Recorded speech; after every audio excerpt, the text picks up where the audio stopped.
ফের এসে ভাঙড়ে বলছে হসপিটাল হবে। আবার নতুন করে চপ শিল্প ঠক দিচ্ছে, ধোকা দিচ্ছে মানুষকে।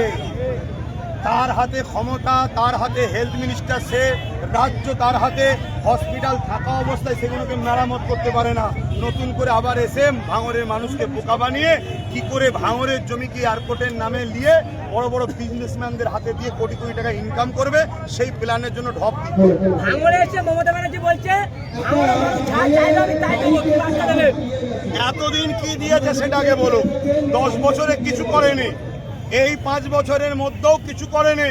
লাস্টে 1 বছর শুধু ভাঙড়কে লিবার জন্যে শুনছি নাকি অঞ্চল অঞ্চল থেকে কিছু রাস্তাঘাট এটা সেটা করছে, তাও শুধুমাত্র বিরোধী শূন্য করবে বলে, বিরোধী চাপ আছে বলে। সবচেয়ে বড় কথা, মানুষ রাজনীতির সচেতন নয়। একটা এমএলএর কাজ কি? একটা এমএলএর 3.5 কোটি টাকা তার কোটা, 3.5 কোটি টাকা সে খরচ করবে, তাও রাজ্য সরকারের মাধ্যম দিয়ে আসবে। দ্বিতীয় এমএলএর কাজ হলো বিধানসভায় গিয়ে তার বিধানসভায় যা প্রয়োজন সেই কথাটাকে তুলবে, নোট হবে, ওই রাজ্যের যে সরকার সে করবে।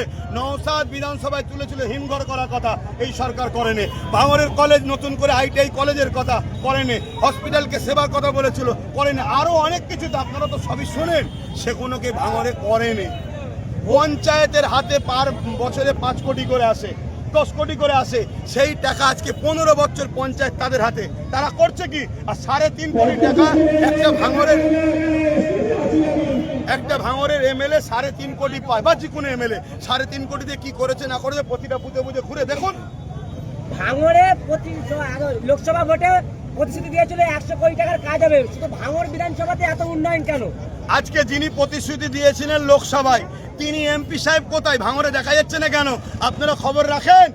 আসামে বিজেপিকে উপকার করবে বলে যে যে জায়গায় মুসলিম অধ্যুষিত কংগ্রেস জিতার চান্স আছে, সেই জায়গায় 28 না 30টা জায়গায় সিট দিয়ে মুসলিম ভোট কেটে বিজেপিকে জিতাবার জন্য এই বিজেপি সরকারের তুষর মমতা ব্যানার্জি তোমাদের এমপিকে পাঠিয়ে দিয়েছে ওখানে। উনি ওখানে যে করছে, কথা বুঝে আসছে? সেখানে কোনো পরিচয় নেই। কুয়াতে, মণিপুরে, সব জায়গাতে বিজেপিকে সব সুবিধা করার জন্য 15 কোটিটা 30টা করে সিট দিয়ে সেখানে কিচ্ছুই নেই, জমানা জব্দ হয়ে যায়। এখানে আমাদের যেভাবে ফ্যান ফলোয়ার তার কিছুই নেই, সেখানে বিজেপিকে উপকার করছে। সবচেয়ে বড় বিষয় হচ্ছে মণিপুরের সরকারটা হতো না যদি সেখানে শাসক তাকে সাথ না দিত। ভাঙড় বিধানসভাতে আপনার কথা শুনে আইএসএফ ভোট দিয়েছিল বা আপনার করা দলে ভোট দিয়েছিল, এবং 26শে বিধানসভা ভোট সব থেকে বেশি ভাঙড় বিধানসভাতে উন্নয়ন হয়েছে বিরোধী থাকার জন্য। কি বার্তা দেবেন ভাঙড়ের মানুষের জন্য? আমি একটাই কথা বলবো, সংসদীয় রাজনীতিতে বিরোধী না থাকলে নেতা নিজেকে খোদা মনে করে ফেলবে। দেখছেন না একে অপরকে আল্লাহ বলছে। অতএব বিরোধী যত শক্তিশালী হবে কাজ তত হবে, তাই বিরোধী আরো দরকার।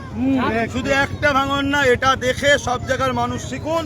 বিরোধী যত শক্তিশালী হবে, যেই ক্ষমতায় থাকুক তাকে কাজ করতে বাধ্য হবে, না হয় তার পুরুষ চাটাই গুটিয়ে যাবে। যাকে বলেছিল মমতা ব্যানার্জি তুই বোম বাঁধিস, তাকে আবার বলছে যে আমার ডান হাত বাঁ, কি বলবে?